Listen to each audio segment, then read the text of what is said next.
was all about grace and peace. The Apostle Paul started each of his letters with grace and peace. Now, I found that children often recognize words, but they don't always understand the deeper meaning of a word. I work with children who are age 2 through 5. We experienced grace a little while ago in Sunday school. These children at this age have a lot of energy. And oftentimes in our quiet prayer time, they like to get attention from the other children. Sometimes when the children's eyes are closed in prayer, one might untie their shoe. Or we have some boys who might make farting noises or belch to get the attention of the other little girls in class.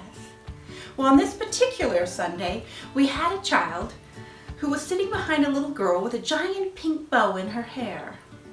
As she was praying, he carefully and quietly extracted the bow and put it in his.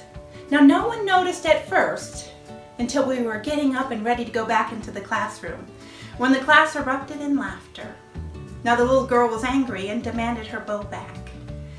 I asked him to return it and then asked him to apologize, which he did. Well, on that Sunday, at the end of Sunday school, I gave each child a blessing on their hand and thanked them for being there. The little girl was angry. She came to me and said, "Why would he get a blessing for being mean to me?" I explained to her that every child gets a blessing. It's called grace, God's grace. It's extended to each of us, whether we deserve it or not. The little girl didn't quite understand why he still got that blessing, so we decided to talk about grace in the classroom. So on the whiteboard, I wrote down grace and I asked the kids to think of words that represented grace.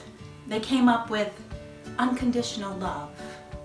They came up with kindness, compassion, hospitality. And then I asked them to think of words that were opposite of grace. They came up with stealing, being mean, cruel, bullying, judging. And then I asked them and I challenged them, when you're thinking of picking or responding in a way that it was ungrace-like, what if you chose grace instead? When we stop and we choose grace, it often motivates others to choose grace as well. By choosing grace, we not only lift ourselves, but we lift others.